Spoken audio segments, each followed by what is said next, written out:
आयुष्यात आपल्या आजूबाजूला खूप प्रकारचे रंग बघायला मिळतात. माणसांचे नाही, नॅचरलवाले, निसर्गातले रंग जे आहेत त्याबद्दल बोलते आहे मी. Hi guys, I am Aishwarya and welcome to my YouTube channel Ash Tales. या सिरीजचे नेक्स्ट व्हिडिओ येत राहतील, त्यासाठी तुम्ही या चॅनलला नक्की सबस्क्राईब. आजच्या व्हिडिओमध्ये आपण बघणार आहोत की एक गोष्ट जी आपल्या आयुष्यात नसेल तर आपल्याला खूप फरक पडू शकतो. आपल्याला काय, कुणालाही फरक पडू शकतो. It's like blind kind of thing. तुम्हाला कळते मी कशाबद्दल बोलते? एक्झॅक्टली, रंग. ज्या जगात वावरतो ते जग आजूबाजूला जर तुम्ही बघितलं, फुल ऑफ कलरनी भरलेलं आहे. म्हणजे जिकडे बघाल तिथं, जिथंपर्यंत तुमची नजर जाईल तिथंपर्यंत रंग आहेत. मग ते झाडांचे असो, फुलांचे असो, पानांचे असो, घरांचे असो, कपड्यांचे असो, आकाशाचा रंग असो वा पाण्याचा रंग असो. हे सगळे रंग जेव्हा तुम्ही स्वतःच्या डोळ्यांनी फील करता तेव्हा तुम्हाला प्रत्येक वेळी प्रत्येक रंगाचा वेगळा अनुभव येतो. ह्यासाठीच मी ही सिरीज तुमच्यासाठी घेऊन आली आहे, ज्याचं नाव आहे लँग्वेज ऑफ कलर्स, मीन्स रंगांची भाषा. ॲज अ फॅशन डिझायनर मी हे सांगू इच्छिते की आपल्या आयुष्यात प्रत्येक गोष्टींमध्ये रंगांचं खूप महत्त्व आहे. आणि हे जर तुम्ही आजूबाजूला बघायला गेलात तर तुम्हाला हे जाणवून येईल की ह्या आयुष्यामध्ये रंग नसतील तर तुम्ही किती कलर ब्लाइंड होऊ शकता किंवा तुमचं आयुष्य किती ब्लॅक अँड व्हाईट पण दिसू शकतं. सगळ्यात पहिलं आपण जाणून घेऊया की रंग म्हणजे काय. खूप सोपं आहे. जेव्हा आपण अनेक रंग पाहतो पण कधी विचार केलेला नसेल ह्या गोष्टीचा की रंग नेमके दिसतात कसे, ते तयार कसे होतात आणि मग ते आपल्याला फील होतात. तर ह्या सगळ्यामध्ये रंग हा एक प्रकाशाचा अनुभव आहे, हे आपण पहिल्या लक्षात घेतलं पाहिजे. रंग हा वेगळा सब्जेक्ट नाही आहे, तो एक प्रकाशाचाच भाग आहे. उदाहरणार्थ लाल कलरची वस्तू आहे, त्याच्यावर प्रकाश पडला तर ती लाल कलरची वस्तू तुमच्या डोळ्यात प्रकाश रिफ्लेक्ट होताना ती लाल दिसते आणि तेव्हा ती तुम्हाला लाल फील होते. आणि तोच प्रकाश जेव्हा तीव्रतेने जास्त त्या वस्तूवर पडतो तेव्हा ती वस्तू पांढरी दिसते. आणि तोच प्रकाश जेव्हा त्या वस्तूवर पडल्यानंतर ती वस्तू किंवा तो रंग जेव्हा त्या प्रकाशाला शोषून घेतो तेव्हा ती वस्तू तुम्हाला ब्लॅक दिसते. सो हे सगळा जो भाग आहे ज्याला आपण रंग म्हणतो तो पूर्ण प्रकाशाचा भाग आहे.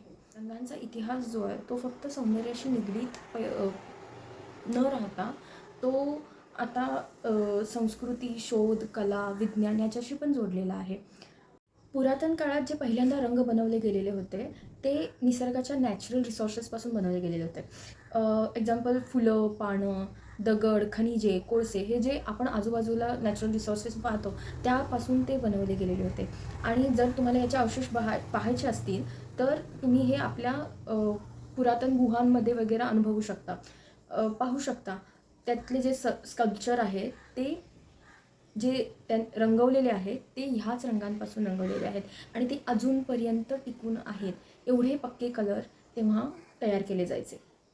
नंतर प्राचीन संस्कृती जशी वाढत गेली तसे जे कलर फक्त सौंदर्याशी मर्यादित होते तेच कलर नंतर तुम्हाला धार्मिक विधींमध्ये किंवा वस्तुकला, सामाजिक ओळख और कपडे यामध्ये पण दिसायला किंवा बघायला मिळतील. असे ते रिव्हॉल्युशन होत गेलं कलर्स. तेव्हा जे प्राचीन संस्कृतीनुसार कलरचं महत्त्व किंवा रंगाचं महत्त्व जसं वाढत गेलं तसं ते रंग प्रत्येक ठिकाणी वेगवेगळ्या कारणासाठी यूज होऊ लागले. जसं की काही रंग खूप विशेष मानले जायचे. विशेष मीन्स जे तयार व्हायला थोडी मेहनत जास्त लागायची आणि त्यामुळं ते रंग प्रत्येकजण अफोर्ड करू शकत नव्हते.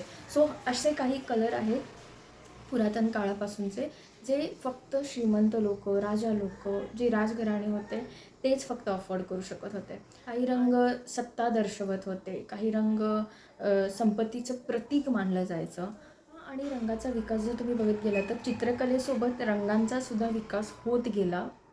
जसं पूर्वी चित्रकला पुरतंच रंग मर्यादित मानले जायचे, पण जसं जसं तंत्रज्ञान आणि आधुनिक पद्धती निर्माण झाल्या तसं तसं रंगांचा इतिहाससुद्धा बदलत गेला. आणि कलाकारांनी नवीन रंग, नवीन मिश्रण, नवीन तंत्र वापरायला सुरुवात केली. चित्रांमध्ये भावना, प्रकाश आणि वास्तव दाखवण्यासाठी त्याचा अधिक अभ्यास केला गेला आणि त्यामुळं आज आपण एवढं काही कलरफुल जे स्क्रीनवर बघतो किंवा आजूबाजूला बघतो, हे सगळं विज्ञानामुळं शक्य झालं किंवा तंत्रज्ञानामुळे. आणि जसं जसं कला आणि रंगांचा विकास होत गेला तसा तसा विज्ञानाने सुद्धा रंग समजून घेण्याचा प्रयत्न सुरू केला आणि लोकांना समजलं की रंग हे प्रकाशाशी संबंधित आहे. जसं की मी थोड्या वेळापूर्वी तुम्हाला एक्सप्लेन केलेलं आहे की रंग म्हणजे काय आहे आणि त्याची उत्पत्ती कशी झाली होती. आणि ह्यानंतर यातून पुढं रंगाचं वर्गीकरण झालं आणि त्यातून एक नवीन कन्सेप्ट निर्माण झाली, ती म्हणजे कलर व्हील. आणि ह्यावर मी डेफिनेटली एक व्हिडिओ बनवणार आहे कलर व्हीलवर. आत्ताच्या काळात आपण जे रंग बघतो ते पूर्ण कृत्रिम रंग आहेत आणि यामुळे रंग अधिक स्वस्त, टिकाऊ आणि सर्वांसाठी उपलब्ध झालेले आहेत. कुठलाही शेड असू दे, आपल्याला पटकन मार्केटमध्ये मिळून जातो कारण हा कृत्रिमरित्या तयार केले गेलेला आहे. सो आज जर आपण बघितलं तर प्रत्येक इंडस्ट्रीमध्ये रंगांचा उपयोग वाढलेला आहे, होत आहे. तुम्ही कला क्षेत्र घ्या, फॅशन घ्या, इंटेरियर डिझायनिंग घ्या, डिजिटल मार्केटिंग घ्या, ब्रँडिंग घ्या, पॅकेजिंग घ्या, और फिर चित्रपट, फोटोग्राफी, सिनेमॅटोग्राफी, हे जे सगळे आहेत हे जर तुम्ही बघितलं तर रंगांशीच निगडीत आहे.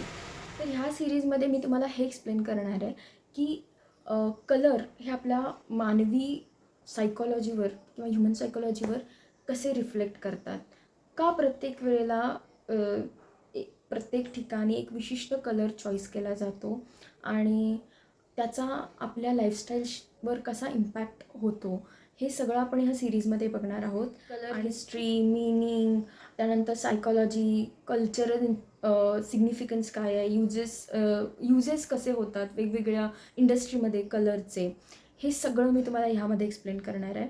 आता जर तुम्ही रंग मानसशास्त्राप्रमाणे बघायला गेलं किंवा कलर सायकॉलॉजीनुसार बघायला गेला तर रंग हा ह्युमन सायकॉलॉजीवर खूप मोठं इम्पॅक्ट करणारी गोष्ट आहे. रंगांचे मानसशास्त्र म्हणजे वेगवेगळे रंग आपल्या मनावर, भावनांवर, विचारांवर, वागण्यावर कसा परिणाम करतात याचा अभ्यास आहे. एखादा आपण रंग पाहिला तर नुसता तो आपला मेंदू जो आहे तो फक्त रंग ओळखत नाही, तर त्या रंगाशी संबंधित भावना आणि अनुभवही जागे करतो. म्हणूनच प्रत्येक रंग हा प्रत्येक माणसाला वेगवेगळा अनुभव देतो.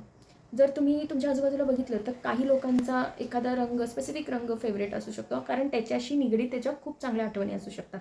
पण तोच रंग एकासाठी भयानक किंवा भावनात्मक भावनासुद्धा व्यक्त करू शकतो.